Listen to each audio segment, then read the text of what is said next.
So I'm back in the garage, and we finally actually had a halfway decent day today. So I figured I'd go ahead, and since a lot of people have asked to do this, put the GX9000 on the full rail. I didn't put the extension on because I actually can't find the...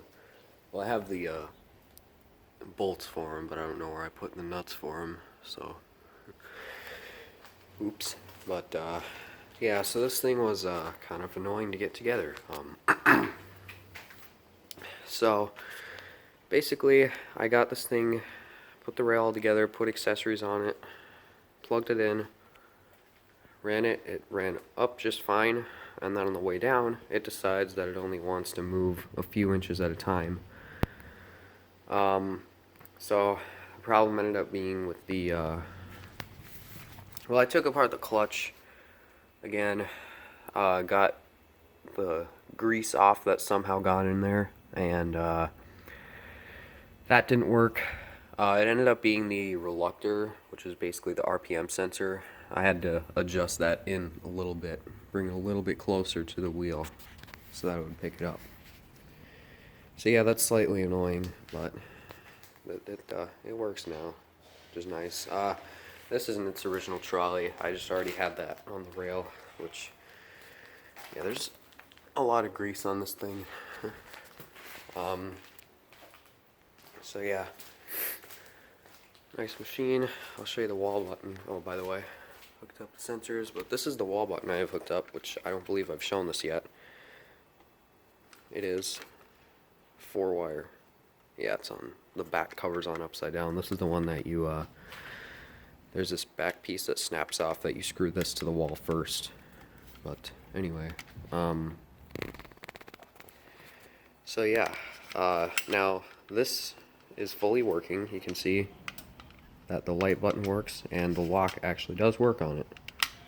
See, when I slide the lock over, that doesn't do anything, doesn't run the opener.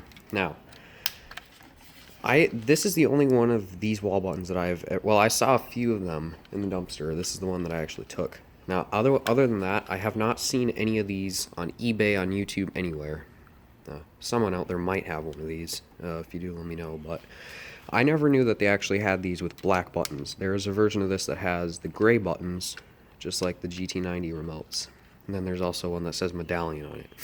But what I think on this, so there is an opener that I'm not sure how many of you guys have actually heard of it, but it does exist, and that's what I think this might have gone to. So I have this Genie screwdriver as well.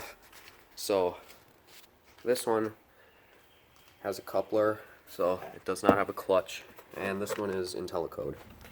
This one has a clutch and a dip switch.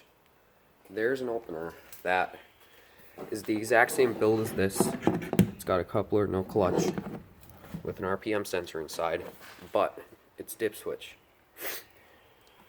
That is what I think this wall button would have gone to, or came with. So if I find one of those openers, I'm probably going to take it, because I never knew they existed until I saw one on eBay. Now I kind of want one. So yeah, so it's, it's got the dip switches like this one does, and the coupler and RPM sensor like that one does. So it's kind of in between the two. Probably around 1995 is when they would have been made. Anyway, I'm just going to give this a run here, show you how this sounds, and then that's going to have to be it. Here you go.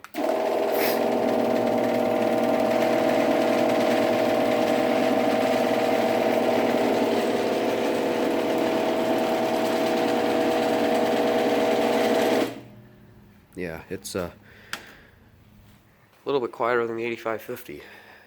I know the limit switch does that. I don't know why. I guess it kind of slips out, goes like that. So, yeah. Alright, we'll run that down. The rail chatters a lot.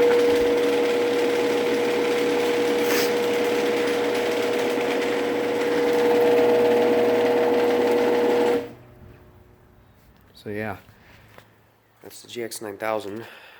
Alright, yeah, I might I'll be able to start putting some more openers on rails out here eventually. For now, this is going to be about it, though. This thing has to come apart now. So that's the GX9000 on the rail, which again, I know a lot of people have been asking me to do. And again, about that Genie opener,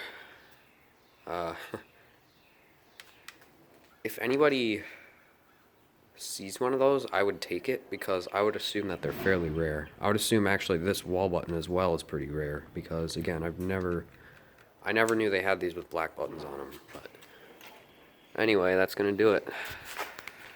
See you later.